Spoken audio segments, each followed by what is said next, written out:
Here's your homework for one-sided limits.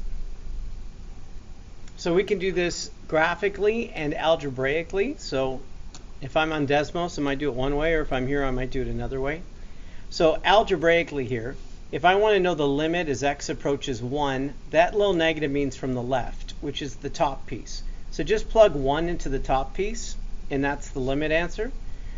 The limit as x approaches 1 from the right, you use the bottom piece and plug 1 in and get an answer.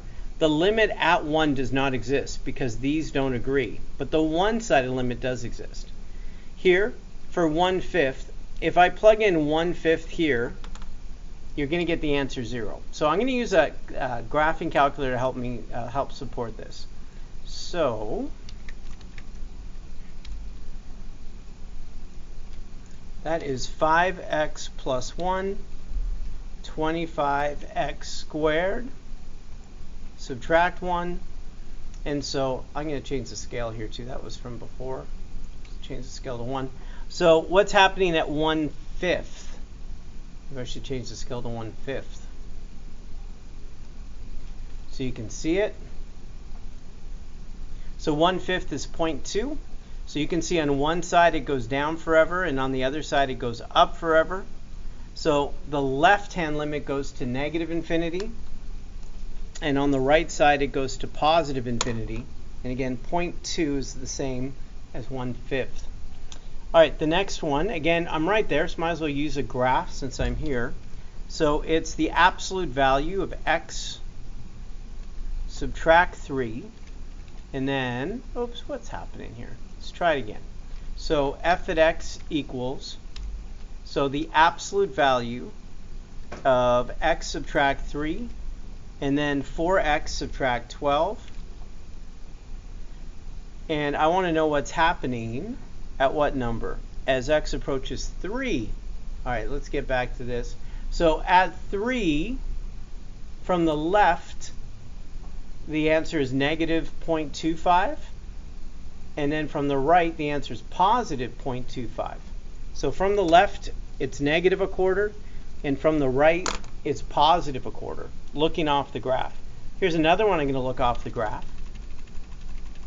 So 2 cosecant 2x. And what happens? So as x approaches negative pi over 2. So I'm going to change the scale to pi over 2 so I can see it. So at negative pi over 2, from the left it goes to infinity, and from the right it goes to negative infinity.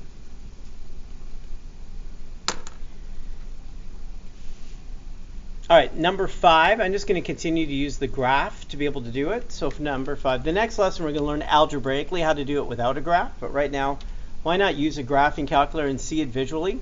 So it's x squared plus 4x plus 4. And then I'm going to change the scale back to what it was before.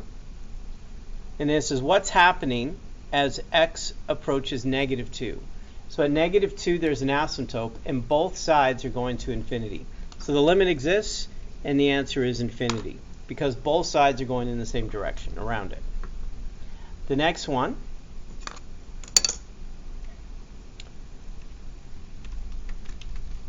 so right now, when we have a function that's rational or not continuous, off the graph you can really see what the limit is. We're going to learn algebraically how to work with these functions too.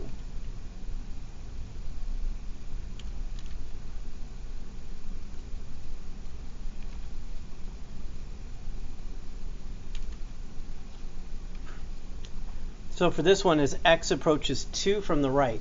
So 2 from the right, it's going down forever. So it's negative infinity. And that's it. So again, this is what I have so far. Just looking off the graph. Again, I'm going to graph this and then look as 1 from the right when I look off the graph.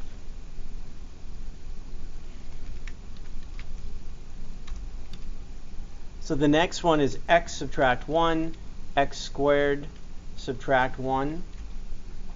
Oops. So as x approaches negative 1 from the right, it's going up on the right. So the answer is infinity. Number 8. Well, let's try that again. As x approaches 1 from the right. So if I look at 1 here, it's right there. It's actually a hole right there. But what's the y coordinate right there? So if you go across there, it's 1/2. That would be the right answer. And the left and the right would both agree. Now, even though it asks for the right limit, if it asked for the left limit, it would be the same answer. And if it just asked for the limit, no right or left, it would be the same answer because the limit exists. Number 8.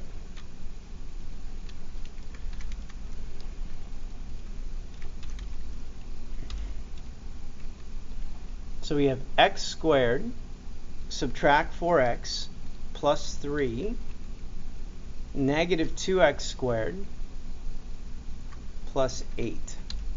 And the question is the limit as x approaches 1.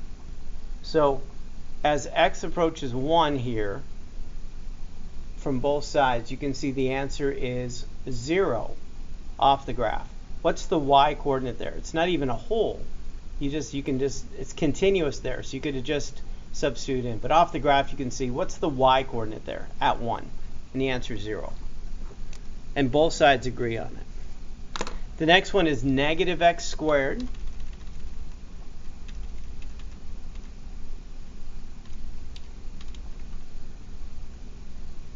over 2x subtract 4. And the question is, what's the limit as x approaches 2? So as x approaches 2, you can see on the left, the answer goes to infinity, and on the right, it goes to negative infinity. They don't agree, so the limit does not exist. Number 10. See if you can graph it first. Press pause and see if you get the same answer as me. Challenge yourself. So number 10, the graph would be negative 2x plus 2. X subtract 4. The question is, as x approaches 3 from the left. So as x approaches 3, you can see right here on the graph, follow it here. So at 3, what's the y coordinate? And the answer is 4. And that's the answer to the limit. Now that answer would be the same from the right and left and the limit. It all is coming together at the same y coordinate. And it's continuous there, so we could have just evaluated at that number and got the same answer. All right, the square root of 2x and then x subtract 5. So the limit as x approaches 8. So again, it's continuous at 8. So this is, 8 gives me the answer 1.3 repeating, so that's 1 1/3.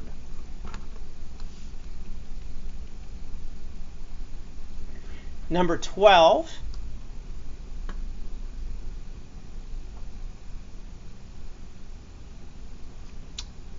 Number 12. What do we got? So in the numerator, you have the absolute value of 2x plus 6. And then in the denominator, x plus 3. And it says, as x approaches negative 3. So at negative 3, you can see there's a jump there. So a limit does not exist at a jump. From the right and left, they don't agree what the y coordinate is. So only a one-sided limit exists there. For number 13,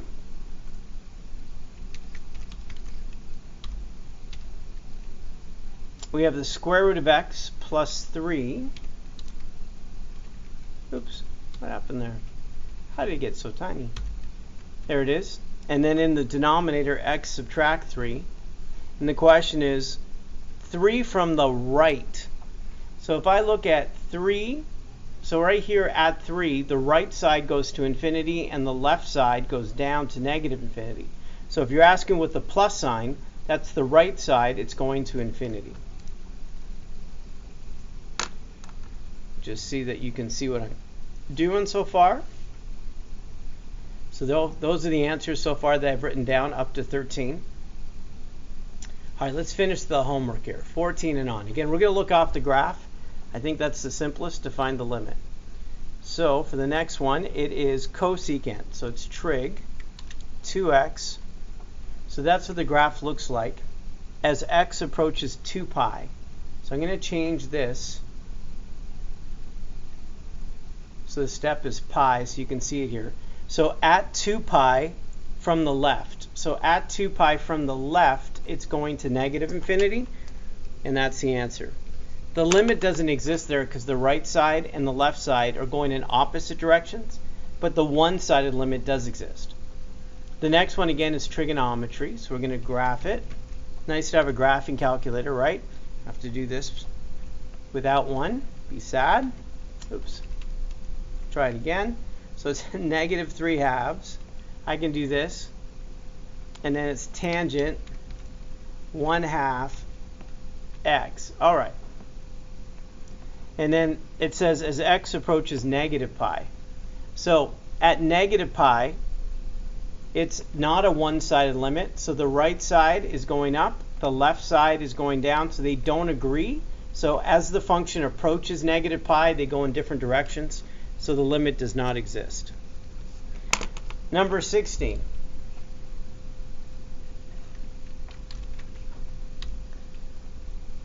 This is secant x plus 3 pi over 4 plus 4, right?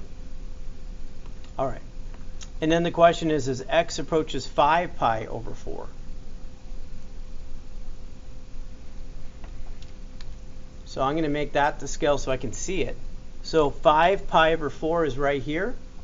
So at 5 pi over 4, the limit exists, both the right and the left. At 5 pi over, what's the y coordinate there? And that's the answer. So it's number 16. The limit exists, and the answer is 5. Right there. The left and the right both are approaching 5. 2 left. So this is piecewise. So let's type it in. Do you remember how we graphed it? The top piece is negative 2x plus 5 space, fancy parentheses, and then x is less than or equal to 3.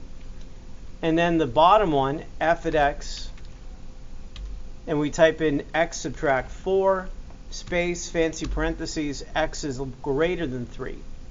So that's how you graph it piecewise. And let's change the scale back to 1. So what's happening as x approaches 3? So from the left and from the right, they both agree what the answer is. Oh, where is it? Right there. So both the left and the right. What's the y coordinate? That's the limit. So the answer is negative 1. And the question is from the left, but if the question was from the right, you'd be the same answer. And the limit exists there. There's no jump at 3. They both agree on the same y coordinate. All right, last one. Number 18. So we have x plus 7. X is less than negative 1. And the second one is x squared plus 4x plus 3. And this is when x is greater than or equal to negative 1. All right. So what's the limit as x approaches negative 1 from the right? So this limit doesn't exist at negative 1 because of the jump in the graph. From the left, the answer would be 6. But from the right, the answer is 0. We're looking at the y coordinate. And that's it. So let me let you see my work. So there are the answers all the way up to 18. Mr. G Math over and out. I'm proud of you for doing your homework. Until next time.